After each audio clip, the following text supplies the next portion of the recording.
Andra ingkang puspita arum kasruring samirana hamrih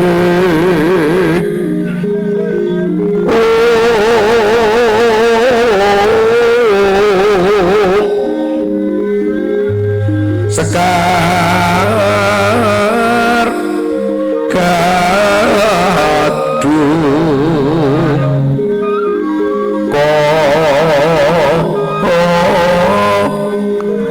ngas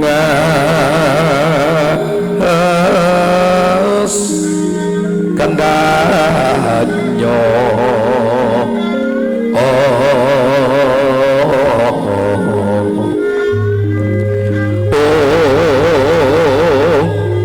maweh laras harenaning triya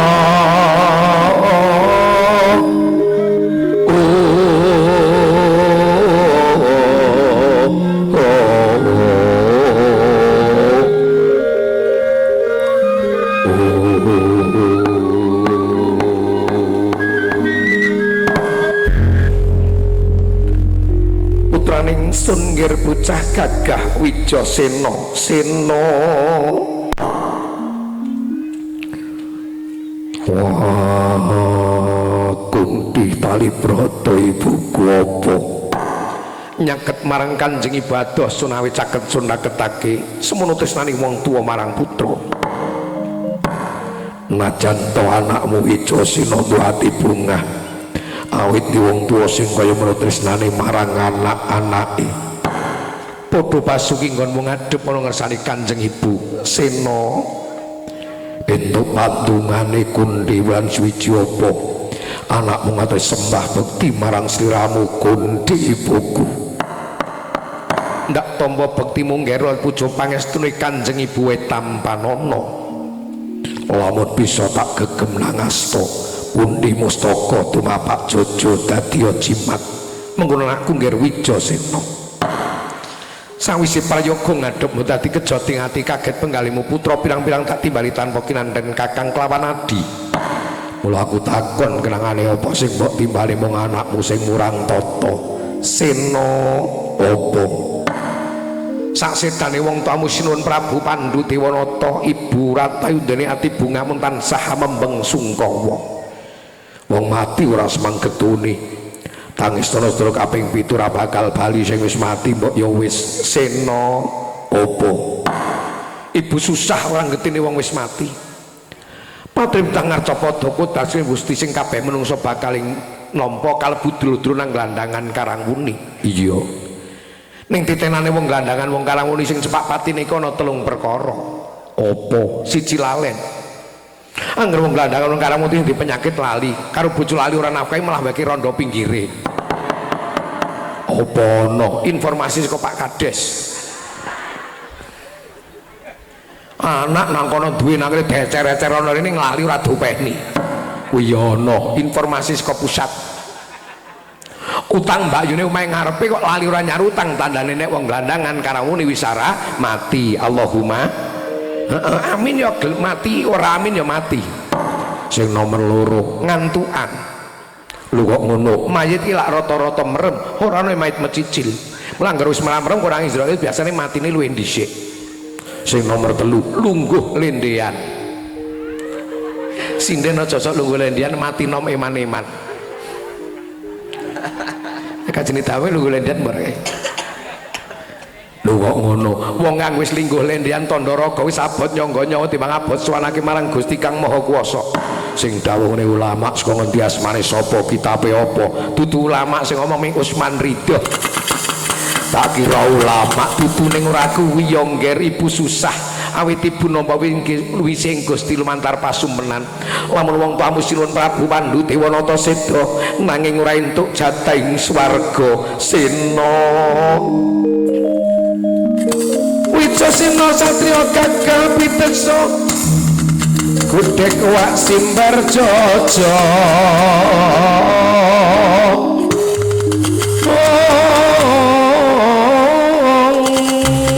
klereng-klereng lamun nandika pindha klerenging Simaludra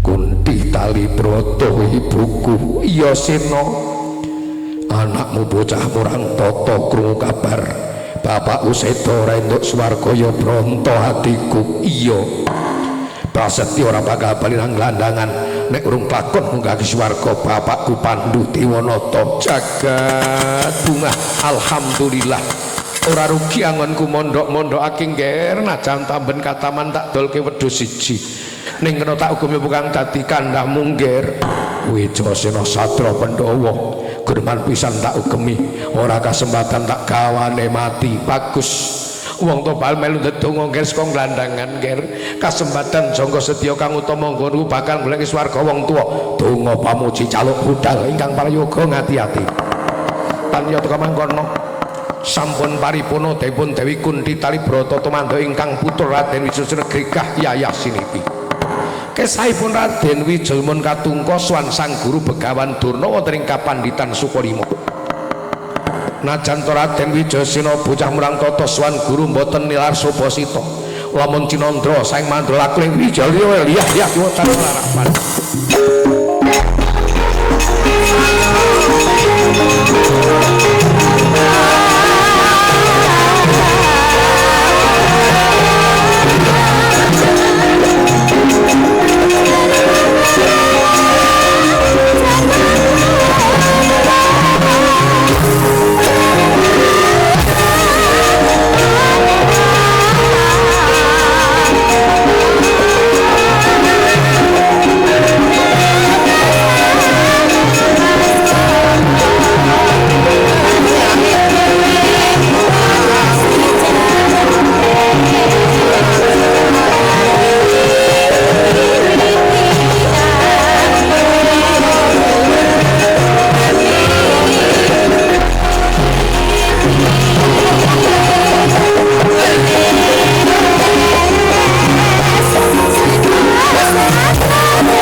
pangandika ngudar ngelmu kang sanyata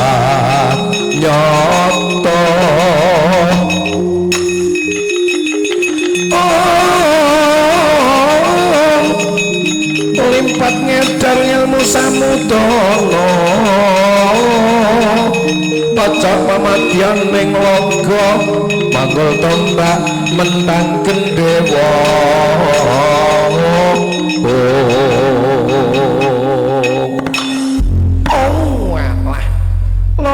kandha blebudis manyar-manyar slikur dina kabeh sumprit gantil buntuti henel-henel ora sisip nggon kuntulu praptaning Wijasena ngger padha Basuki muridku ngger Wijasena bener apa kang dadi dawuhmu Durna bapakku. Wijasena sing teka entuk dongamu lan suwijapa anakmu ngatur sembah bekti marang sliramu Durna guruku. Walah longe gondhok blegudis manyar-manyar ndak tampa ngger bekti lan kucing kang bapa tampan ana undi mustaka tumapak jaja dadi jimat mengkono. Prayoga ngadhep menawi gati apa kuwi awan-awan gedarang-darang turing gelandangan kene. Bakal takon apa? Ujaring kok bakul sinambi wara kabar ndak tampa saka ibuku Kunti Talibrata bapakku Sekta rentuk swarga ki bener Pradurna bapakku coba sawangen ning kaca paesanmu. Walah lole kondhok blegudis manyar-manyar ndak sawangen ning kaca paesan nyilir mak lampir biyen malam Senin nang Dusi Arya Maryatun nonton Juminah Rik Randiah Nurul Mbak Titi Mbah Urip bener lamun Sinuwun Prabu Seda ora entuk swarga iki pancen bener. Mula aku bakal takon apa? Anak pengen bekti marang wong tuwa sing wis seda ngglekke swarga bisa apa ora? Anak pengen bekti marang wong tuwa sing wis seda ngglekke swarga bisa apa ora ngono? Iya. Aku NU apa ora? NU. Nek NU bisa nek liyane mbuh aku dudu rombongane. Ya ngono bisa. Abot sanggane rawi-rawi lantas malang-malang putung aja meneh menungso. Dewa tak singkirake. Bagus. Yen pancen sliramu pengen rek swarga wong tamu sing wis anakku nggih Kirna. Kok Kirna? Sena kuwi bojone Parian Jegetra. Sena kok Kirna. Siji sliramu kudu luru banyu suci Perwitasari. Luru banyu Perwitasari kanggo apa Durna bapakku? Kanggo siram jamas resik lahir lan batin. Yen ngono wong nek pengen mlebu swarga kudu resik lahir batin, resik lahir lan batin. Tata lahir raup ya dilakoni, wudu ya dilakoni, ngibadah dilakoni, ning atine resik gawene ngundhamana wana wong liya, nganggep dheweke paling resik, paling suci, wong liya kotor, wong liya salah. Oh, neraka. Sak balike atine resik ora tau ngundhamana ning blas ora tau ngibadah. Ayo padha kowe, padha rombongan rono. Sakwise siram banyu Perwitasari resik lahir batin lebih. Nah, nek wis resik lahir lan batin nger. Sliramu enggal-enggal luru kiblat papat puncer siji. Kiblat papat puncer siji nang di panggonane Durna bapakku. Gusti Allah dawuh nang Quran, "Fawali wajhaka satrul Masjidil Haram." Durna pinter dalil Quran. Oh, Durna pondokan. Nek wis ketemu kiblate njur kepi. Lah nek wis ketemu kiblate nggih. Samenggal menunggu puja manembah ibadah marang Gusti Kang Maha Kuwasa. Wajibe sedina sewengi ping 5. Syukur tambah kopiah bakdiae kanthi cara sedekap astanira nutupi babahan hawa sanga. Wijasena kudu manembah marang Gusti Kang Maha Kuwasa. Wajibe sedina sewengi ping 5. Ping 5. Syukur ndak tambah sunat-sunate. Aja ninggal wiridane, ndak dikira nyukcul. Nyukcul ke basa apa? Inggris. Cara Jawa munyuk ucul. Lho kok ngono? Imam Abdurrahman As-Saqafi dawuh, malam yakun fi firdun wa wakirdun. Artine apa? Sapa wong ora iso wiridan, mongko dheweke kethek. Lho kok ngono? Aku ora tau weruh kethek wiridan. Padha. Dadi ora wiridan kethek. Anggonku manambahkan terus sedekap tanganku nutupi baban hawa sanga. Sing tak takokake, babahan hawa sanga ki pratilane apa? Kuwi bolongan hawa cacahe sanga dumulaganing jalma menungsa. Ora tutup nganggo ibadah gedrarung tumindak angkara murka. Menungsa maksiat ping gara-gara bolongan hawa cacahe sanga. Cara wong karang muni kok buntet-buntet mesti ora ana maksiat. Iya, ning ora ana mana? Nang apa? Buntet. Yuk bolongan hawa cacahe sanga ki pratilane apa? Pratilane tutuk siji. Iya. Irung loro bolongane ditung. 3, mripat loro. 5, telingan loro. 7. Sing loro goleki dhewe. Kapan? Pas adus. Apa golekake prek. Kok ngajuk prek. Lakune dono kaya ngeyel. Anggonku manembah ngibadah gawe apa? Minta jatahing swarga. Bocah murang toto ngene ndonga apa diijabahi. Aja kuwatir, Nger. Gusti Allah kindat kang welas asih tanpa pilih kasih. Ora pitokan mbak Yusul asih.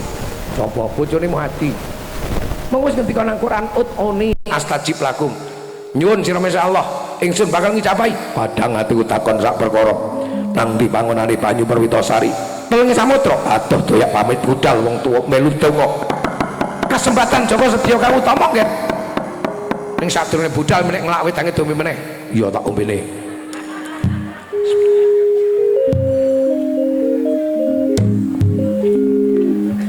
wis mau minger wis lagi ora blas wedang putih won lagi tekane engko men bar kesurupan pamit budal bae prayoga ngajane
satu panah ing Panawa wijo sinaranku kowe sapa wah tepungake aku kangaran Ditya kala Dajjal laknatullah sapa Ditya kala Dajjal laknatullah buta jenengane aneh wah penggerak demo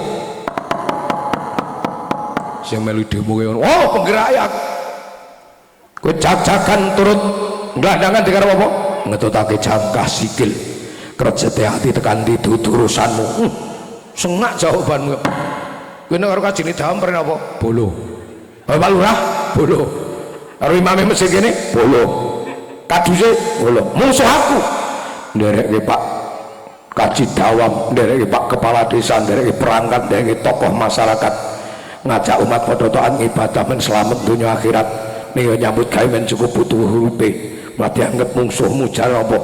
Ya ngono kuwi program mungsuh aku. Tak takon nang negara iki ana palamu ana mungsuhmu ora? Ana. Sapa balamu sapa mungsuhmu mungsuh pejabat sing jujur sing adil sing mikir kesejahteraane rakyat pejabat mungsuh aku balamu pejabat sing garung duwe negara nguntal duwe ning rakyate blendok-blendok modelke balen aku ngerti yen aku tak takon gayus kene karo pernah apa ponakan Ahmad Fatonah Adi sing korupsi proyek IKTP kanthi pirang triliun kae sapa kae kire ora entuk muni ngono kuwi oh nek butuke bebas oleh kiai muni kire ora oleh saru kiai kok muni kire sing tes muni ki sapa buta anek kiai ora entuk anek kiai piye kiai ki sekawan alit ngono lho pancen kire kabeh kae kok wah jajal lho tanggane aku ki men gara-gara njukuk apa keto tanggane gebuk ya sing korupsi pirang-pirang triliun malah cengeng ngasih TV ndorane ora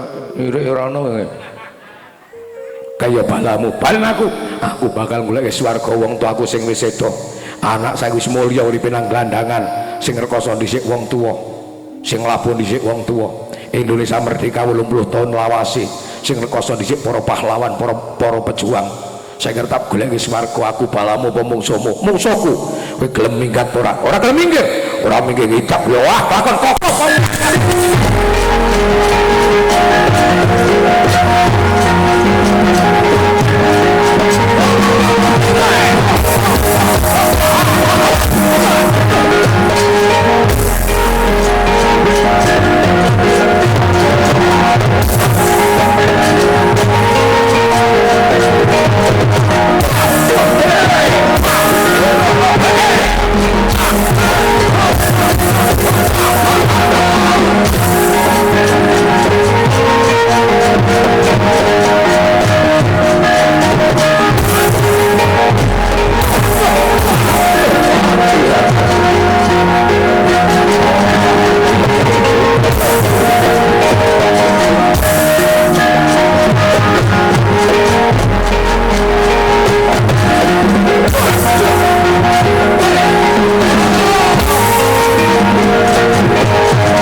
saya dalwarara sambiar kang lintang kumedhap wayangan iki lak rada cepet nih jejerang pindho begalang goro-goro bar goro-goro jejer pisan maning terus pamit kaya kowe desanya madya ratri lomrang kandaning pus pito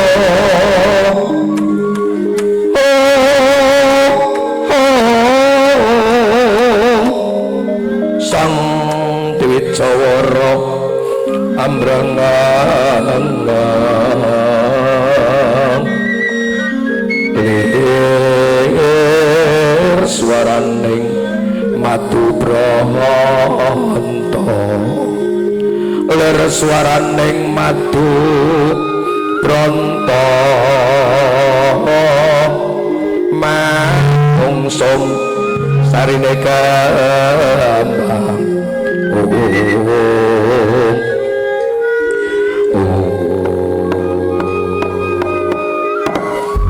sampun parimana nggih Pancaka Raden Wijaya Sarasaksa dak jalaknatullah keseseryuda majar sang dak jalaknatullah Raden Wijaya Gita gila swarga manengga puja manembah ibadah marang Gusti Kang Maha Kuwasa puja astungkara mandring donga sundul kayangan jroning saloka satemahan dadosaken titi wancine gara-gara apa to pratandaning gara-gara gara-gara dadi geger kayangan jroning saloka ya gegering para dewa geger kayangan jroning saloka dados sarana jumudhuling punakawan cacahé papat ingkang dipun pandhegani dening Kyai Lurah Semar Badranaya dherekaken putra pambajeng nara garing panenggak Pitru Agil Bagong sami gegojekan wonten ing ara-ara ombok sanging tlatah gelandangan kapiarsa reng-reng didang sekal iling-iling Banyumasan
buka awak dewek didhawuhi ndereke hajate masyarakat ana ing gelandangan syukur pembangunan Masjid At-Taqwa melu mai bagya wiyosan dalem Kanjeng Nabi bar ngaji kok sinambung nganggo wayang tujuane apa dakwah agama sinambi nguri-uri budaya ya ora neleke wong wayangke tinggalane waline Gusti Allah arane ringgit Sunan Giri sing nganggit Girinata Sunan Giri sing nata sing nglakokake Kanjeng Sunan Kalijaga gawe dakwah agama jaman rikala semono jas merah jangan sekali-kali melupakan sejarah jas hijau NU jangan sekali-kali hilangkan jasa alim ulama jas kuning bro ratu weruh mudhar aku wayang iki kira tembung apik Kang Gareng tembung apa wayang saka tembung wajib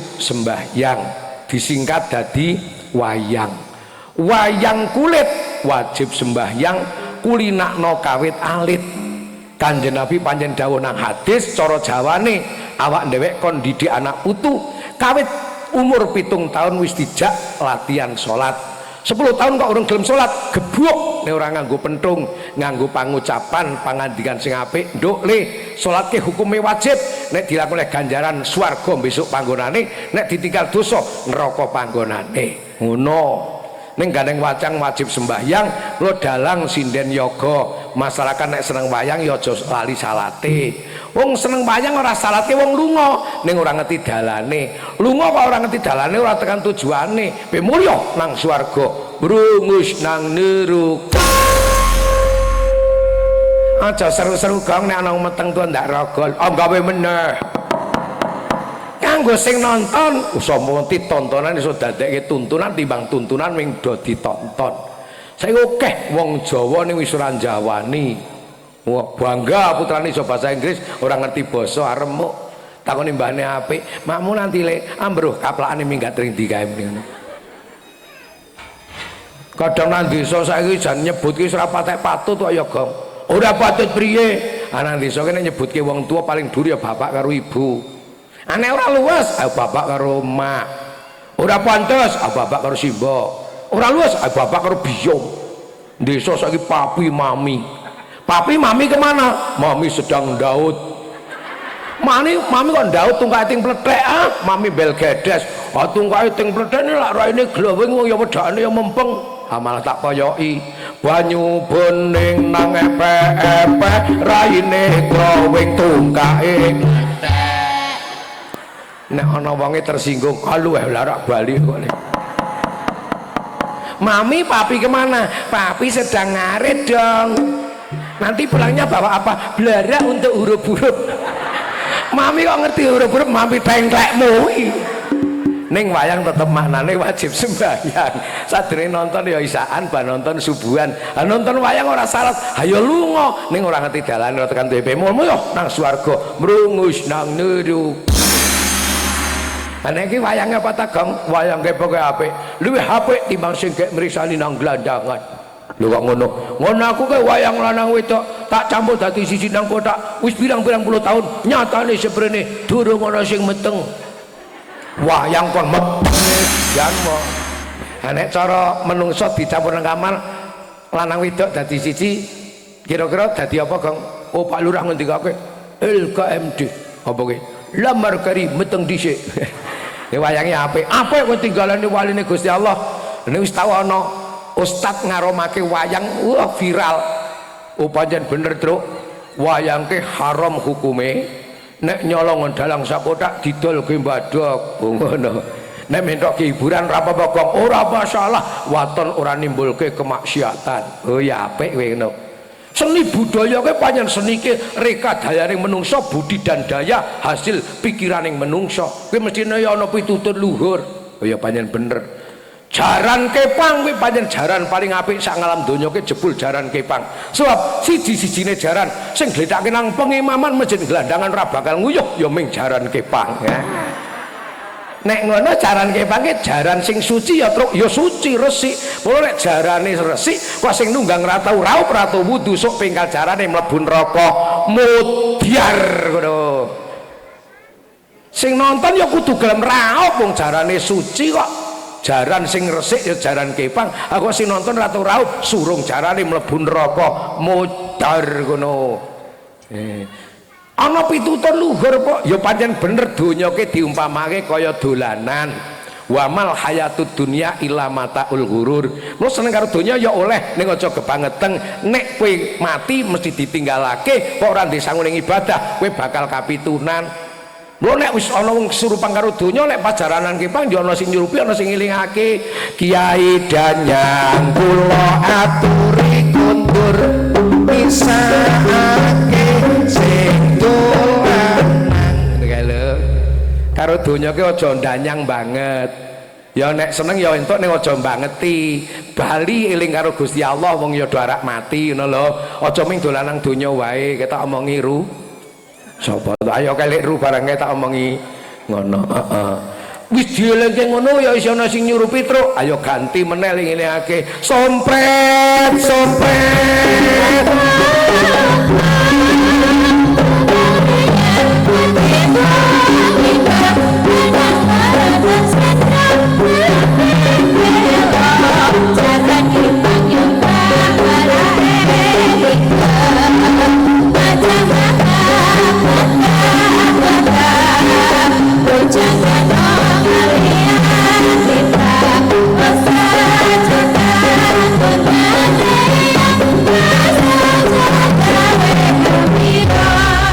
Mudar apa truk?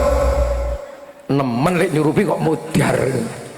Kowe jane eling tinilingan ngono. Topengan saka tembung taufikon. Topeng taufik maknane pituduh. Lenggeran eling ngongger marang pangeran. Ahli nglengger kono ning masane salat to. Ngono. Mulakno topeng lak werna-werna. Aku pentul di werna-werna kok. Apa wae, Truk? Jangkrik genggong, kebo giro, sontoloyo, sumyar-sumyar, gondang keli, surung dayung, siripiti, melik-melik. Aku duwe kabeh aku mbiyen yo gaweane topeng kok ribet. Aku saiki dadi kiai, asale sing ngundang. Nek ora ngaji ora dadi kiai. Ora kebiyen apa wis dadi kiai, ora percaya takon karo kajine dawamu mbiyen. Mujahadah aku sing ngisi biasane. Kabeh pitutur luhur.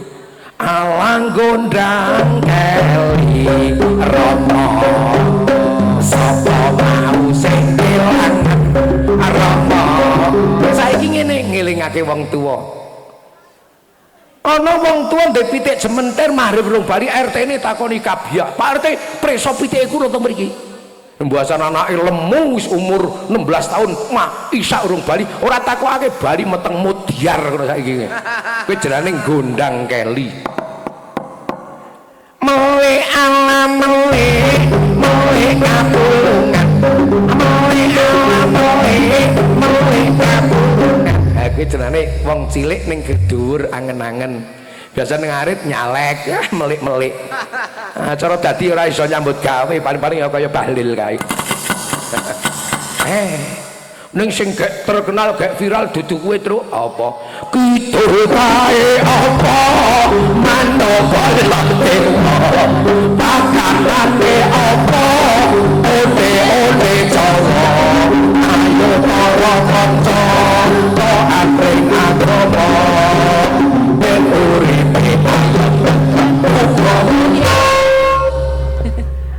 ki malah engko do kesurupan kabeh nek model ngene iki. Ya ming iki ana pitutur luhur, ayo para kanca taat mring agama ben uripe ayem tentrem uga mulya. Allahumma amin. Kene rawuh kae wis sore kae wis. Kene rawuh selek saya kae mesti. Wah, gagak emel. Wah, nala gareng. Napa mau? Petruk. Napa, Pak? Bagong. Ya, Om. Om ke paman. Paman gelek. Lho, iki bapak ngono dluwer.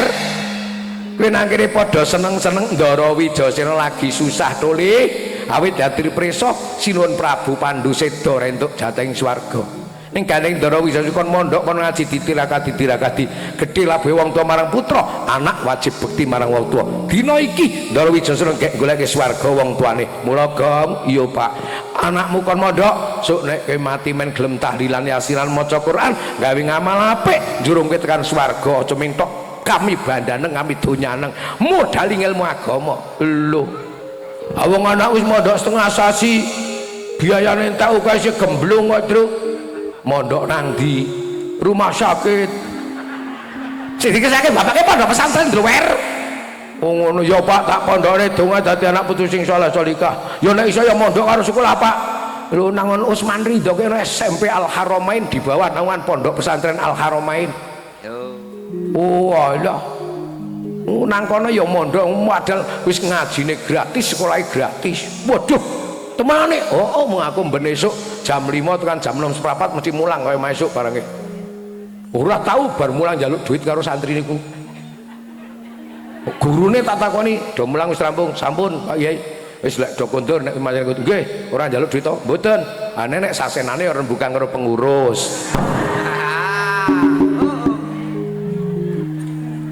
aku nang ngendikane Pak Wahyudi ora padha ae Pak Pak Wahyudi sapa kae wartawane kok sing gondrong kae ya ora kok njur nek sasenang kuwe rembukan karo pengurus mergane kowe gawe makan nyanas makan lari-lari santri karo gawe laundry oh pira Pak mbuh 500 swidak wae pira kae mangane lak sedina mentok ping pindho pagi dan sore awan yo jajan karepmu ora poso karepmu nah njur kowe berarti nek 30 dina ping pira swidak aja mentok bayar 500 swidak murah apa ora karo laundryne murah iya pipis pas terminal yang bayar 2000 pipis ping 110 kurang larang banget ya Pak tak pondok nang kono ya Pak duwe dadi anak punya salah salihah atungake Petro apa Pak awak dheweke arane punakawan pono maknane kawan kanca-kanca sing kudu pangerten jam pira Truk jam sekawan langkung semenit lek mangsane rampung itu Bapak rak tindawak engko bengi ngaji nang Blawong Kulon Muncar kono Gemawang kowe maesuk saka Peti Majak Singi Borobudur laris ya Pak oh laris karo mantune laris apa Pak oh padha larise lho dina iki esuk ana ing Bangunsari Pageruyung esuk ana ing Banjarsari Bejen ban luhur ana ing Pageruyung Kendal engko kuwi bablas Pekalongan ming sangune rada akeh kono ya ana regana rupa to Pak ayo kono sing nom ya wis oh ya padha larise Pak heeh ya ngesuk ayo padha ngaji heeh wis nek kaya ngono ayo enggal didherekake supaya ndrongan batik enggal jangka sedaya enggal kasembatan monggo Pak Tade ayo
Widyasena liya-liya nglasa wana wasa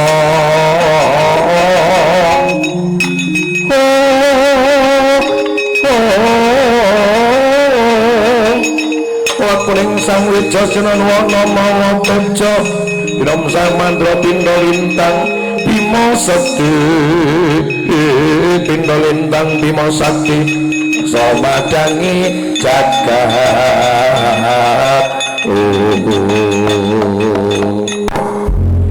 laju tindak nyoraden Wisnu swarga lumebet wonten ing Wanawasa alas gung liwang-liwung isine menyang basane satu galak jauh-jauh pribana janto kata godho gedhe tikatipun Raden Widyasena munggah hardi medun jurang ngantos dumugi gisi ing Jaladri Raden Widyasena mandeng pucuk ndono nyawang tengah segara ana teja sak sada lanang ya tejane banyu Perwitasari njegur Jaladri sang Widyasena dening sawetawi jumangkah kali bengsang Nagaraja rajane para naga kripin Randu alas nyrimpung lakune Widyasena kadupak mbanggel ngethek lenti sing Widyasena lambah-lambah ludiranyuk rikala semanten Raden Widyasena kemutan kagungan sifat piyambak wujudipun kuku Pancanaka kutubung kukuh panca wilangan 5 naka tegese wektu dadi Widyasena nglandangan kalamuni ping suwate mlebu swarga 5 wektu salate kudu kukuh Allahumma niki jenenge wayang maiyah wayang kebersamaan ngaji dhisik oleh ganjaran nambah kuat semangat ngibadah nambah kuat iman nambah guyupe masyarakat njur pengajiane ditambahi kalau wayangan minangka hiburan tur mbayare mboten pati larang yakin nih wayangan tok kita tetep larang yakin karo ngaji oleh ganjaran rada marah Pak Lurah mata mantra sang Widyasena komat kami tilis sampun mata mantra sebulke kuku Pancanaka tamakke jajane Nagaraja nuntah iki tak dosa